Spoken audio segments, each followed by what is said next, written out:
Hello hi नमस्कार, मी जयश्री स्वागत करते पुन्हा एका माझ्या छोट्याशा न्यू व्लॉगमध्ये। तर आजच्या व्हिडिओमध्ये आपण खूप छान असा खिलखिला एकदम छान असा सुंदर फुलणारा राईस दहीवाला बनवलेला आहे।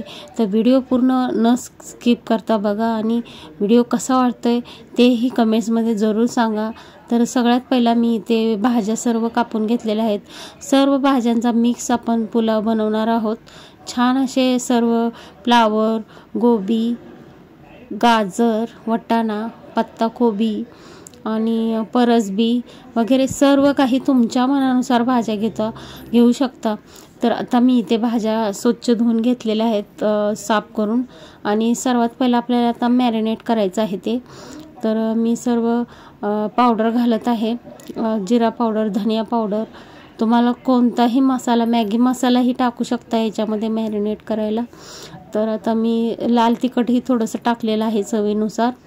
छान असं आपल्याला मॅरिनेट दहीमध्ये करायचं आहे या भाज्यांना। कोथिंबीर वगैरे टाकलेले आहे। तर नंतर आणि परत आपल्याला राईसमध्ये टाकायचे आहे। तर छान असं मी सर्व टाकत आहे त्याच्यामध्ये। तर आता हे दही टाकलेलं आहे मी याच्यामध्ये। तर तुम्हीही तुमच्या प्रमाणात घेऊ शकता दही वगैरे, जे जेवढं माझं प्रमाण मला जेवढं लागणार होतं तेवढं मी घेतलेलं आहे। छान असं हलवून घ्यायचं आहे आणि 5 ते 15 मिनटं जरी मॅरिनेट करायला ठेवलं तरीही चालेल। खूप छान होतो राईस हा, तुम्हीही जरूर बनवा। तर बघू शकता छान असा हलवून घ्यायचा आहे, मस्त असा हलवून घेत आहे मी। तर आता इथे कुकर मी ठेवलेला आहे गरम करायला।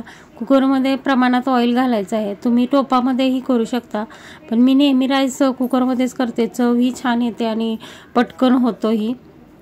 तर आता मी तेल गरम करायला ठेवलं आहे। जिरं, राई, तडकासाठी कढीपत्ता वगैरे, तेजपत्ता, लवंग, अख्खे मसालेही टाकू शकता तुम्ही, छान लागतात आणि राईसचा स्मेलही छान, सुगंधही छान येतो। तर छान असं तडतडून द्यायचं आहे आपल्याला। कोणतीही फोडणी तडतडून घातली ना खूप छान चव येते मसाल्यांना, जेवणाला। तर छान असं मी भाजून घेतलेला आहे ऑइलमध्ये। परत नंतर मी कांदा, टोमॅटो थोडासा कापून घेतलेला आहे, तोही मी घालत आहे। छान असं आपल्याला आता भाजून घ्यायचा आहे कांदा, छान भाजून घेत आहे। लालसर कांदा छान असा भाजून द्यायचा आहे। छान असा कांदा भाजून सर्व मॅरिनेट केलेलं त्याच्यात कांदा भाजल्यानंतर आपल्याला घालायचं आहे। तर छान असा कांदा भाजलेला आहे आपला आणि आता मी ते सर्व त्याच्यामध्ये घातलेलं आहे। मॅरिनेट केलेल्या भाज्या छान अशा त्याही भाजून घ्यायच्या आहेत ऑइलमध्ये आपल्याला।